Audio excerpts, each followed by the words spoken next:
Welcome to the Elite Level podcast. I'm your host, Alex Elaine, and this is the podcast where we explore how elite level performers think, act, and operate. As always, if you're watching this on YouTube, I'd really appreciate if you could hit that like button, comment, share, and subscribe. And if you're listening on any of the podcasting platforms like Spotify or Apple Podcasts, if you could just take a couple of minutes to leave a 5-star review, that will help us grow the reach of the pod. Lastly, very recently, we got to launch the Elite Level newsletter as well. So please be sure to visit www.elitelevel.co. That is elitelevel.co to be sure to stay tuned for all of the latest tips and advice from the brightest minds in software sales. With all of that said, we've got an absolutely fantastic guest here today. Gavin, it's great to see you. I'm delighted to be here, Alex. Thanks for the invite. Thank you so much. So Gavin, for those out there who don't know much about you, if you could tell us a little bit about yourself, your career highlights and your background. Well, I've been in enterprise software sales, I guess, for 27 years. So quite a while. And before that, in enterprise sales, but not necessarily in software, in hardware, actually. I started my career, I guess at the point I'd say I started my career is I worked on a market stall in Milton Keynes, where I originated from, selling computer hardware and software aged 14. And kind of my career's, I guess, gone full circle. And that really set me on the road to, wouldn't this be kind of interesting to do as a career? I wonder how I get there. I left school at 16, 1 O-level, on GCSE, whatever they're called now. And just thought I wanted to do something with computers. Not entirely sure. Didn't get the grades I needed to get the apprenticeship that I wanted. So kind of fell into what was called a youth training scheme. I got paid £27.50 a week to get trained in things. Mine was in electronic engineering, and I found my way working for, at the time, the world's second largest IT company, a company called Unisys, $10 billion turnover, 100,000 employees, and they made basically mainframes and a whole bunch of other stuff. And I became an engineer there. But through my journey of being an engineer, and I was quite good as an engineer, I then got into software because it seemed the software engineering folks seemed to get paid a little bit more than hardware engineers. So I moved into software engineering, did that for a short while, a couple of years. And the people who got paid more than the software engineers were the salespeople.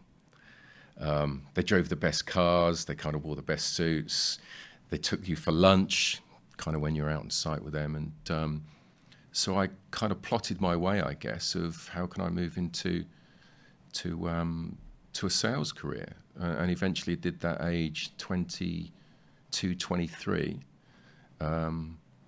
with Unisys, which was a really interesting time. As I said, I was living in Milton Keynes, and my first job, I guess you would probably analogize to that of an SDR.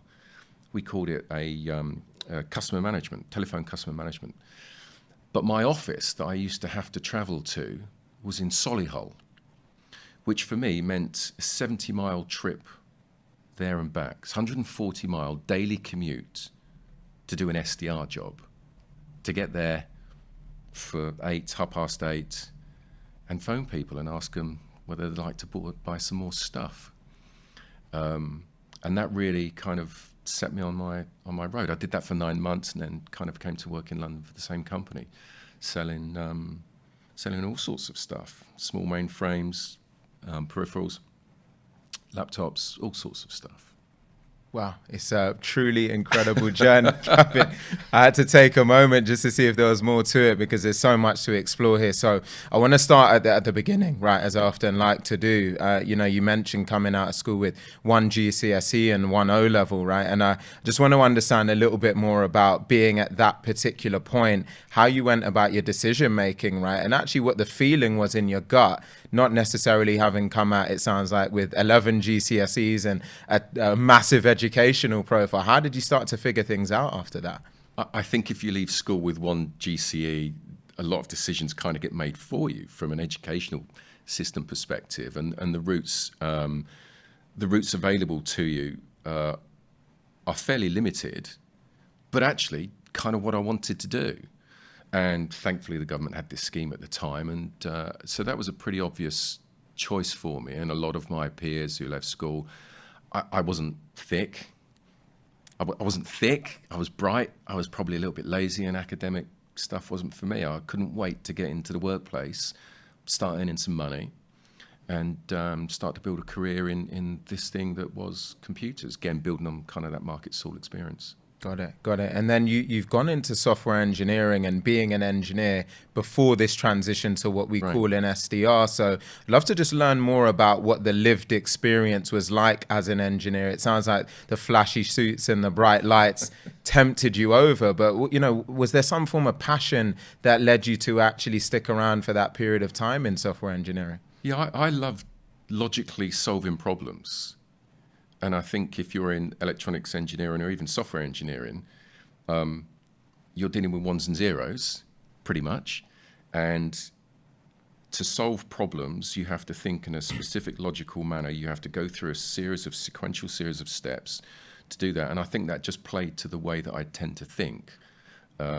So I really enjoyed that move. And as I said, I was a pretty good engineer, but I would have reached a peak in capability, I would have reached a peak in performance and earnings, and that really wasn't playing to what I was trying to achieve, and therefore kind of took the next step.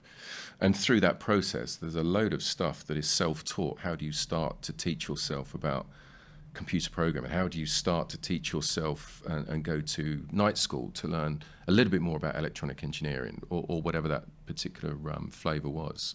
So there was certainly a drive, personal drive and passion to go for that level of self-improvement where you can, outside of a normal education, kind of that classic education system, O-levels, A-levels, degree. Yeah, really interesting. How much of this was really innate in you, Gavin? Because one of the things that's standing out to me is that you just seem to have this hunger, right? This passion and drive to just get out there and start to just make things happen. But I think for a lot of people out there, you know, they sometimes feel that their journey or their path has already been mapped out for them. There's some people out there that have a lot of pressure to perform academically, and there's this view that if they're not able to do that, then really they have a cap on their potential. So just wondering how much of this was innate in you versus maybe things that you were taught from your parents or your overall environment. Yes, it's a really great point, actually. I was always brought up with a hard work ethic. So the harder you work, you should, in theory, get better results. And that's come from my father.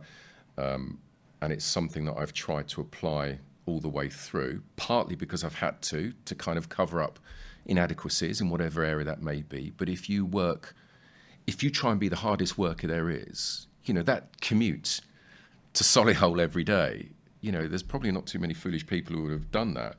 But I had to push myself to do that because that's what I needed to do to achieve kind of the end goal where I wanted to get to. So I think that work ethic is certainly instilled from parental and then kind of brought through. And it becomes enjoyable. And I think the other aspect on that is around a curiosity of learning. And that never leaves you through life, right? You know, I've got a great dear friend. He says, you know, as long as I'm earning and learning, life is good.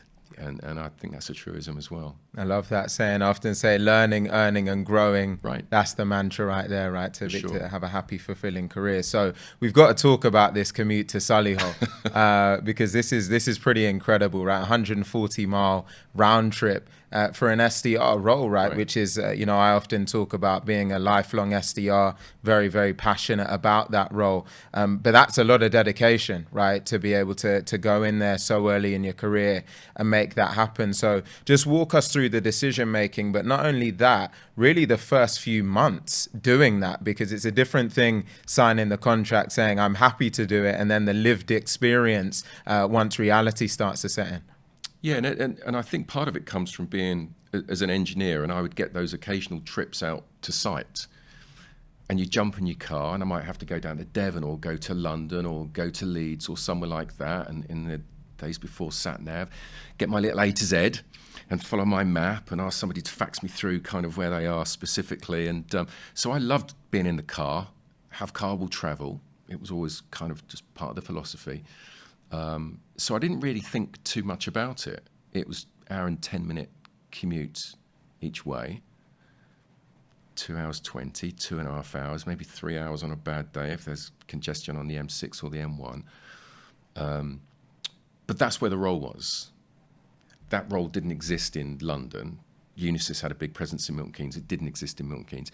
It existed in Birmingham. So, if that's what I wanted to do, you've got to make some sacrifice. And the sacrifice for me was getting up a little bit earlier, listen to the radio in the car for an hour and a bit, just getting that level of freedom, that freedom of thought process. I don't think at the time I viewed it at all as a hardship. It was somewhat of a pleasure, Yeah, no, I think it says a lot. I'd love to know if you were talking to someone else out there, right, who's really early in their career and they're looking at you and saying, right, Gavin, I've got this great opportunity, but it's the same kind of journey away. There's some hardship to me actually being able to get there or to sustain. What would your advice be to them, right? Would you actually advise them to really take a similar approach and adopt a similar mindset to yourself? Would you look back on that and now see it differently? I've interviewed a number of people over the years who probably wouldn't have joined a company because you have to change tube stops, let alone go on a commute. I think everybody's going to be different and take a different approach. I think the thing that certainly sat in my mind, and maybe for some of your audience as well, is around the level of sacrifice that you're prepared to put in, and that's throughout your career as well. What sacrifices are you prepared to make to achieve the goal that you want to try and achieve? And for me, they seemed at the time relatively small sacrifices, but for some people that may be a huge thing. So I think everybody's going to kind of weigh that up as they see fit. But no doubt, you through your career, a number of your guests, myself included, you make sacrifice along the way if you wish to be successful. It just depends, where those boundaries are for you, I think. Yeah, I think there's so much in that. You've actually taken me a little bit on a trip down memory lane. I think it was my third role, my second account management role or account exec role. I worked for a company called SG World, and I always remember I was the only person who didn't live on my patch. I was covering West London, but it went up as far as Luton and St Albans. I lived in the southeast, and so every day, my day started off with ridiculous amount of traffic, often about an hour and a half to get there, and sometimes worse getting home. I remember times falling asleep in the car, probably eating far too much McDonald's on the road. But the reality is I wouldn't change that experience for the world, because it was tough, right? It was difficult. I was tired all the time. But the things that I learned, the resiliency that I built, and actually to the point you made earlier, Gavin, that was where the opportunity was. So I grabbed it with two hands, and it really, I look back on that role as being instrumental in terms of a lot of the things and the characteristics and behaviors it helped to instill in me. So I'd really advise anyone out there listening to kind of walk towards the fire, so to speak, right? Walk towards the opportunity, lean in when times get difficult, because ultimately that's only going to build your character and help you to continue to mature and develop your career. It is, and like I said, it never leaves you. That view of what you have of a sacrifice. Last month, I was asked to go for a final stage interview at an organisation. Didn't get the job. Congratulations to the individual who did, and it was in Seattle. And the gig was fly out Wednesday, fly back Thursday. And that's a 20-hour round trip flight for 7 interviews and literally 24 hours total in Seattle, less than 24 hours in Seattle. But you're there and back in 24 hours. And my mentality is, well, I'm prepared to make the sacrifice. I'm probably not there long enough to get jet lag. If I perform well, I'll get the job. And if I don't perform well, I get to tell people about the day I went to Seattle for a day. And you get a good story out of it. And it's like, if the worst case is I get this great story and a great experience going to a city I've never been to before, why would you say no? And it's the same thing when you go meet prospects or meet customers. You can do it via Zoom, or in fact, what you really ought to be doing is, where are they based? How can I get there? Wouldn't it be great if I went to see them? How do you think the prospect would feel if you did that? It's just amazing. Yeah, I love the way that you frame that. It's another chapter in the story, another chapter in the book. And I think the richer those stories can be, you get to look back on your life and say, what a run. That's often the way that I think about it. So, Gavin, when we look at your career, right, you had some big runs in large companies, right, very early. You've spoken about Unisys. We've got to come on to kind of your time at Oracle, which spans a couple of decades, right? So just talk to us a bit about that step into Oracle, what the decision making was like there, and just walk us through the run there, because it's pretty incredible. Yeah, and I look back very proudly on my total 20 years in Oracle. I started as the youngest field rep in the UK, age 25, of which I got offered that role having gone for group interview. There was a job advertised in the Times newspaper. I went along to a hotel at Heathrow with a room full of like 40, 50 people, all wearing the same suit, shirt that's not quite done up, wonky tie. And it was just churn of interviews, then to shortlist, and then I got taken on. But yeah, the youngest field rep at Oracle, which again, very proud of. I nearly got fired after 9 months, got put in a PIP, right? Got to put on a performance plan. There was something missing, as there can be. And Oracle was quite a hard, kind of charge in place at the time. This is in the mid-90s, right? Take you back then. But I managed my way through that and went on to have huge success. And literally 2 years after I joined, did the largest deal in the UK that year, largest deal in financial services that year. And earned a huge amount of money as a very impressionable 27, 28-year-old who'd really not been doing, this for too long, right? For a couple of years. And then somebody gives you $1 million commission check. And it's like, this is pretty good. How do we do more? Right? What did I do right? What did I do wrong? How can I learn more? How can I go and repeat this? And it's not so much about the commission check, because that gets spent pretty quickly. It's just about trying to push yourself forward, where money is a motivator, and then you actually go and acquire these skills based on hard work and things. So yeah, that's been quite a journey, and I ended up on the UK exec board, and left after 20 years, took a sabbatical, just needed some time out. But yes, quite experiences through that process. Yeah, absolutely. It's a few things to unpack in that. The first thing is the 9 months in and then a PIP. Tough time to be in, right, Gavin? There's some people out there that can relate to that. We're in a time right now, there's a lot of layoffs happening and so many just difficult things to deal with. What's your advice to others out there, whether they're on a PIP, going through a tough time, again, in the fire right now, just the way that you'd potentially coach them to start to think about finding a way forward during those challenging times? Yeah, it's, it never happened to me before.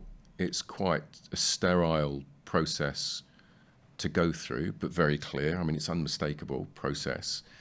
But I think you have to ask yourself, do I back myself? Do I think I've got the skills, capability, the wit and wherewithal and the energy to go push through this?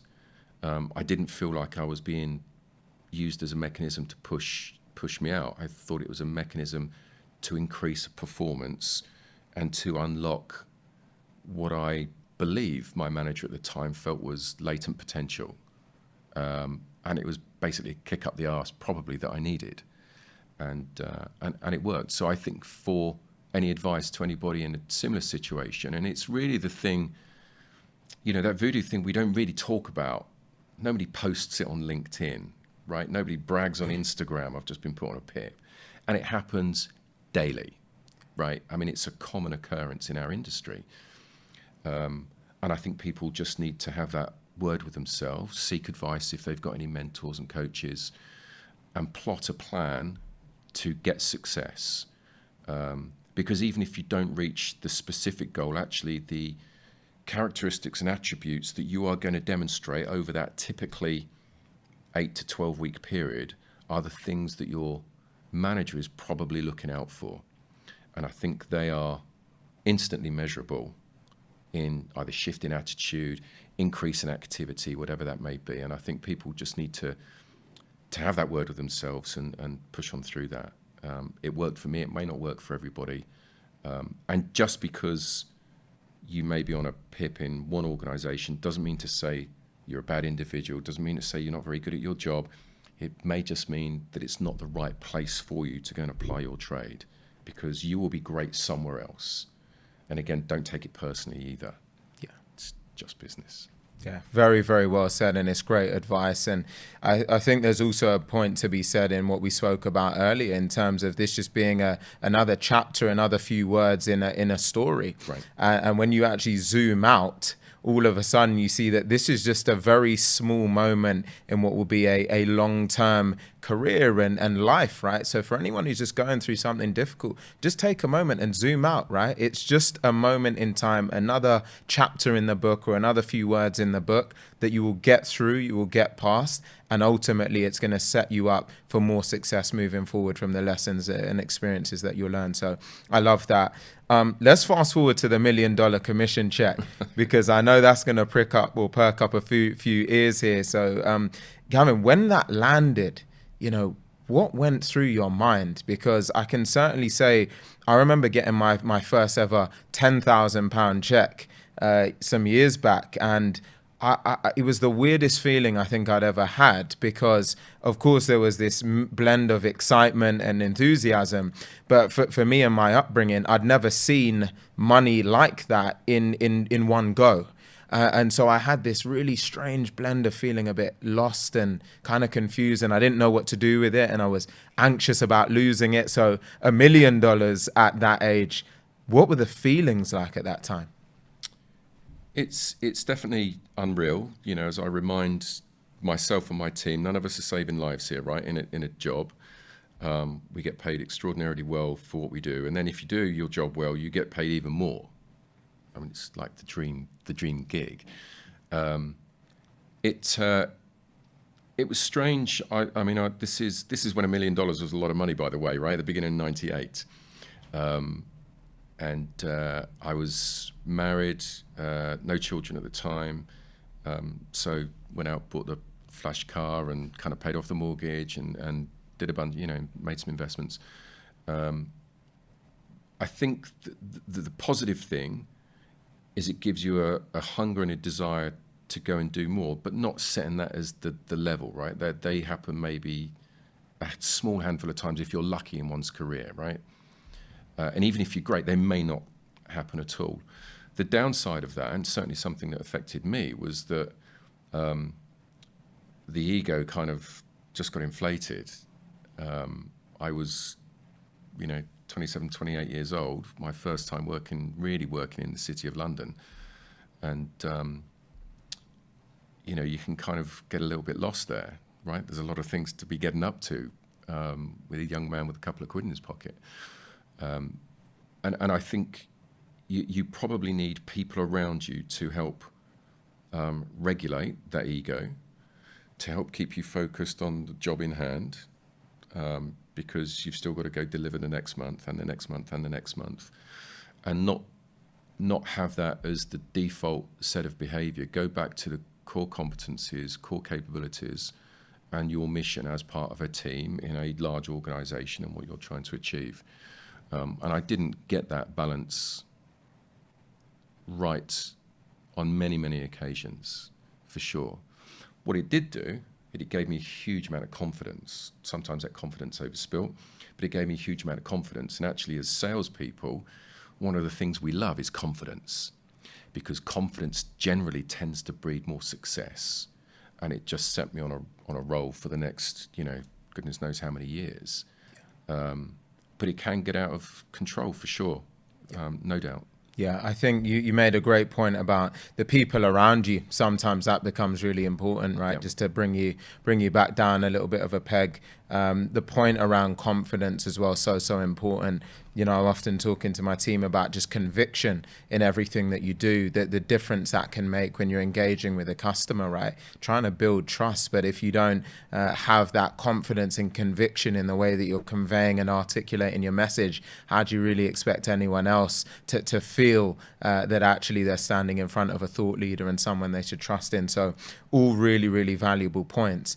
I want to fast forward just to the fact that you got into leadership roles, right, while you were at Oracle, and you also stayed at the company for a very long time. So just talk to us a bit about that transition from being in the field to a leader, and then just talk to us a little about when you think back to doing 20 years in the company, as you reflect on that, was that the right decision? Would you actually stand by having such an extensive run at a business, especially in an environment now where people are a little bit more trigger happy to move on?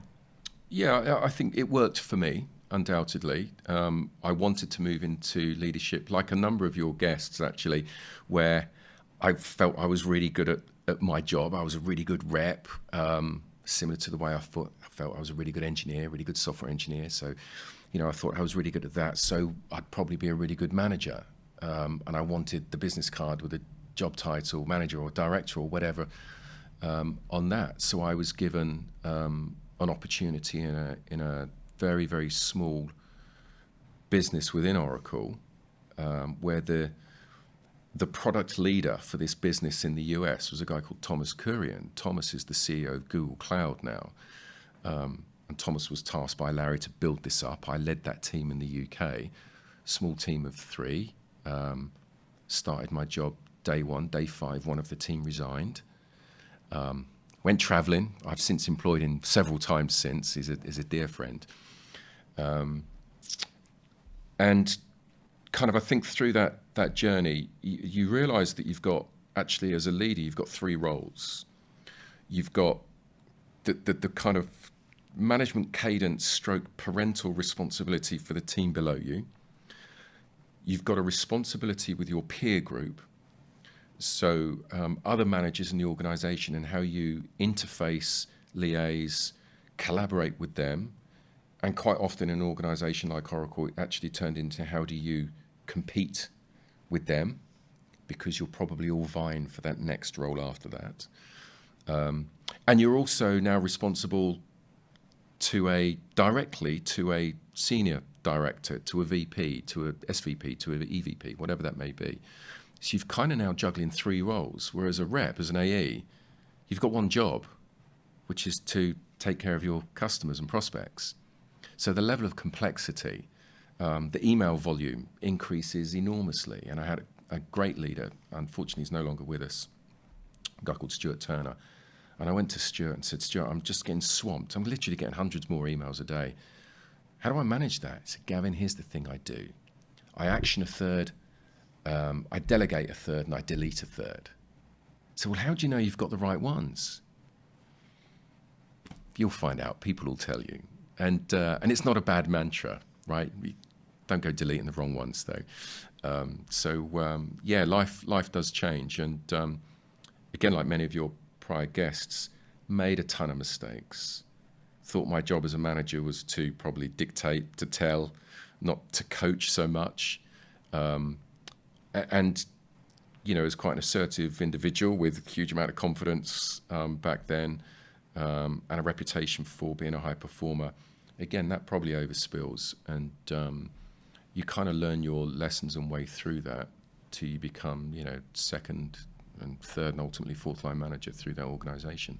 For sure. Yeah, a lot to take away in that. I'd love to just get your perspective on what defines great leadership then, Gavin. You've now mentioned you've got experience that goes first, second, third and fourth line, right? And across quite a wide range of different companies. And we'll kind of come on to that transition from larger enterprise type business to slightly more agile company. But on the point of what defines great leadership, what does that mean to Gavin?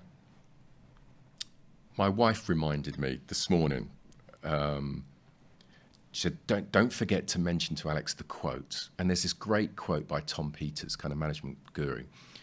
And Tom Peters' quote is something to the extent of, leaders are not judged by the number of followers. Leaders are judged by the number of leaders they create. And I think when I look back through my career, I take huge amount of pride in not necessarily creating leaders, but at least giving people development opportunities where they can become great leaders.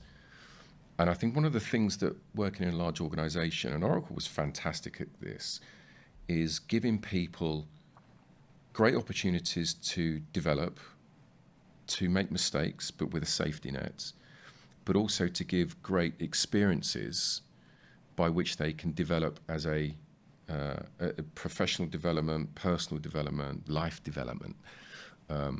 So I think that thing about leadership for me is, how do you create great leaders in your team?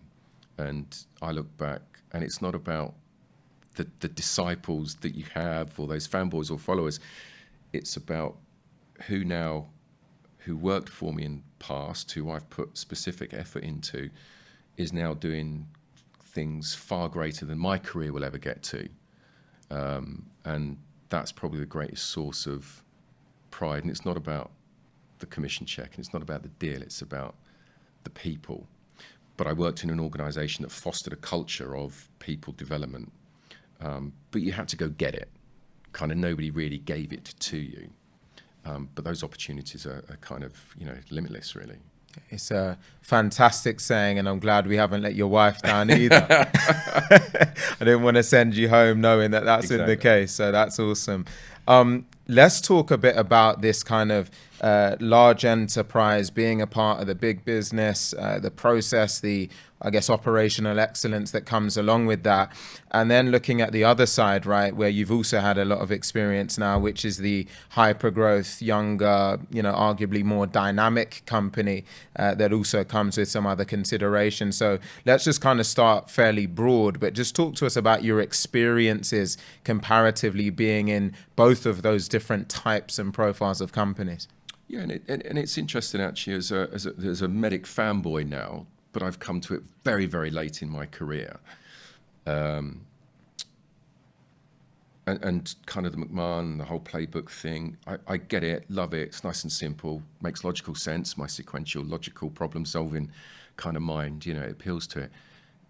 At Oracle, I was struggling to think of anything that we had formalized in the early days of the career, and then kind of I've probably done every sales methodology going. And we settled on one at Oracle called Informentis, around understanding tactical pains, consequential pains, key business requirements, solution mapping, discovery mapping, influence mapping, which I found fascinating. But I don't remember that being a religion so much as today something like Medic would be, or Challenger Sale, or whatever, solution selling or spin selling, whatever those things are. I think, large organizations with a large footprint with hundreds of thousands of customers can maybe get away without being as fastidious in its process as a younger organization with less resources. And my experience through 2 private equity portfolio companies and a Series C VC-backed organization is you need to have a more defined level of rigor and process to make a bigger impact as an organization and as a brand. And any CIO in the country will probably go, agree to meet with the Oracle rep or the Oracle SVP or whatever it may be. But you don't have that same luxury afforded to you working for a smaller organization. So you have to be really good at other stuff. And I think being really good at that process piece, Medic as an example, will help level the playing field. Yeah, no, it's really fascinating. We talk about medic shops and more. And, one of the things I often try and encourage people to do, and I even had to do myself here, Gavin, is sometimes lean into these methodologies, but make sure that we sometimes bring our own perspective to things because, I've leveraged medic extensively. I continue to do so today. But, one of the aspects that sometimes I felt people gave less consideration to is just the importance of emotional intelligence when you're operating as a seller. And I've seen in many cases people putting these kind of frameworks or qualification methodologies, however you want to label them, into place, while actually forgetting about the fact that you are dealing with human beings. You still need to be able to read people effectively. You need to be able to read the room, hold the room, demonstrate that conviction in the way that you articulate. We can't forget how important these things are too. So it's not to take away from the methodology, but I think the way that we encourage people to think about it and actually what it takes to take someone from inception to signing a multi-million-dollar contract. You can't solely rely on methodologies and frameworks alone. There's more that comes into it. I'd love to get your perspective on what I've just described. Do you agree? Do you see it differently or otherwise? I do, and it's just I think it comes down to personal preference. And the first thing, along with EQ, and I think it's a subset of, is that level of self-awareness. What are the things that are going to motivate you? What do you enjoy doing? And I've known organizations who just drill this methodology, right? And it's pretty brutal. You hear some of the early stories of PTC, whether they're apocryphal or true, they don't sound particularly enjoyable for my style, right? For the way that I operate and the way that I get the best out of myself. And I think as a sales professional, you've got to go find out what are the things that make you great. When I'm interviewing or coaching some of my team, I'll ask a question of, answer the question for me, which is, I operate at my best when, ... Write down the characteristics of when you operate at your best. And also understand what the corollary of that is. What are the opposite things, right? I don't operate at my best when I'm being drilled on, did I make those 50, outbound calls that day, or, whatever those things may be. So know one's self, and then try and find an organization and a culture, and something you're passionate about selling in a company where you're going to be developed. But alongside that level of development, where you are going to get experiences, because you've naturally said, go meet the customer. Well, to a large portion of your community, go meet the customer is both dialing into the same Zoom call, as opposed to going to meet the customer. And I would encourage everybody, once they found that technology that they're passionate about, and the organization and the leadership team that they feel they're going to learn from, is what are the other things? What are the other constituent parts, those almost experiential elements that might be uniquely afforded in that company? My first ever deal, back in the days of Unisys, I sold the first Ethernet network to Buckingham Palace. And I had 4 visits to the palace, through the front door, not through the back door. It's actually a side door, but at the front, across the courtyard. And back in the days when Ethernet was this big, thick, yellow cable called 10 base 2, and had a clamp on it, and I'm still telling the story now. It's nearly 30 years ago, right? Or just the experience of going on site and meeting a customer, or as exec sponsor at Oracle, I was exec sponsor for both John Lewis and for Tesco's. Put yourself, make a sacrifice, and go work in the warehouse at John Lewis in Milton Keynes for the day to understand what it's like to get that experience, or to go and pack bags at Tesco's checkout, because it's quite a humbling experience, number one. Number two, you get to understand a bit about what's important to that organization, which is somebody passing through the till buying goods and services.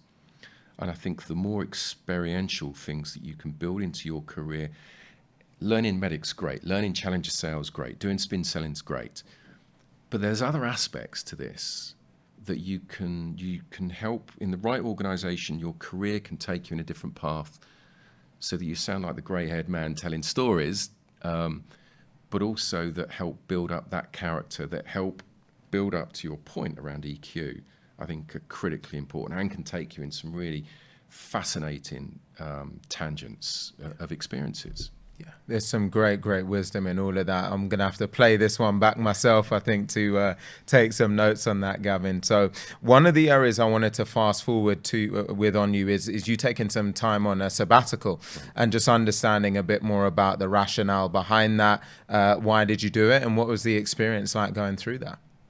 Yeah, I was. There's never a great time to take a sabbatical in a career. You know, this wasn't in the times where you could, we didn't really have a concept of work from home. You know, there were no unlimited vacation periods, and there's never a great time to take a sabbatical when you're on, the UK board of the world's largest enterprise software company. It's always, let's look at this in 2 quarters' time, but that never happens. I was fortunate in my career, I could afford to take some time out, and I was tired. And I could feel myself, and I had feedback from others. I was probably tipping the balance of being a character I really didn't want to become. And that was having an impact on me, family, people who worked for me, people who didn't work for me. And I took a decision to take myself out of that environment, because I think if you stay in one place too long, you become very much a product of that environment, for the good things and for the not so good things as well. And so I took some time out. My wife and I went traveling, and it was great. And it's life affirming and career defining for me. I couldn't put it stronger than that. It was life changing, taking that time out. Wow. Well, I think it says a lot, especially in our world, which can often be very go, go, go. Sometimes it is very important, right, to just take a moment, catch stock, figure out where you are internally, and sometimes take decisions like that to give yourself that opportunity to really be best self, both personally and professionally. So I appreciate you sharing that. Gavin, I have a couple more things for you. One of them is, what drives you? Something very different to what used to. I get my satisfaction now not of doing the deal. It's about the relationships and people you meet, staff, customers, partners. That's particularly appealing to me, because they can sustain through different jobs and different aspects of your career. And the other part is around, and this may sound a little bit trite, but I promise you it's not. It's driven out of passion of developing individuals. And if I can pass on any element of any wisdom I may or may not have to help somebody have a more enjoyable career, a more successful career, then I'm all in.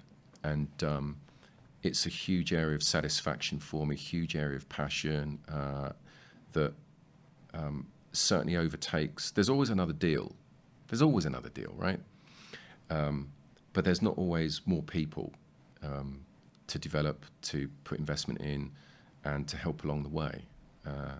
So yeah, it's a real, burning light for me. Yeah, I could really feel that as you were going through it. So I think it really says a ton.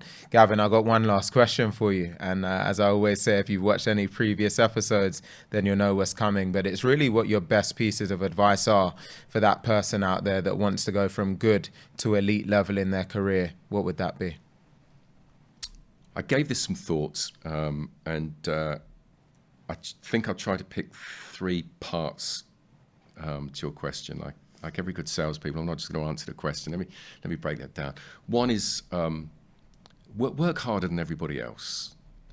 And it's not about being first in the office or last in the office. It's about working harder than everybody else.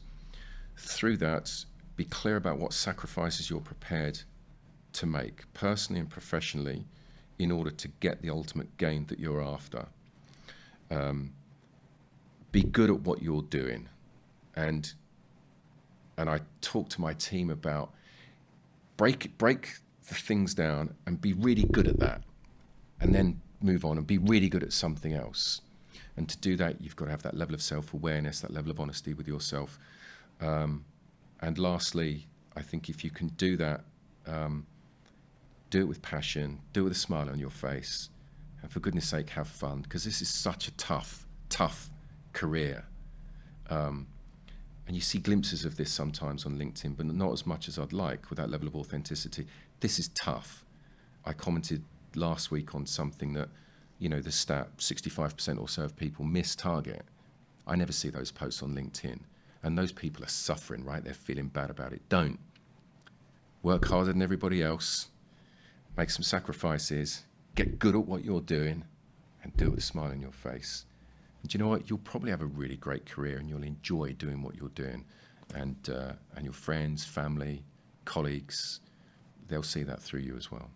That's a mic drop moment right there, Gavin. That's how you wrap up a podcast. So thank you so much for coming on. Have you enjoyed the experience? It's been great, Alex. I appreciate your generosity with questioning and your natural level of curiosity as well. So thank you. I appreciate you. Thank you so much. Wonderful wisdom from all of that. So if any of you, hopefully you enjoyed that episode. If you did, if you're watching on YouTube, that like button, please make sure you give it a smash, comment, share and subscribe. And as mentioned, if you're listening on any of the podcasting platforms, please take a couple of minutes, leave us a 5-star review after so much wisdom from Gavin right there. And lastly, as mentioned, we recently went live with our newsletter. So elitelevel.co, that's elitelevel.co. Be sure to subscribe so you get a digestible form of all of the wonderful wisdom that we've covered in all of these episodes. I look forward to seeing you on the next one.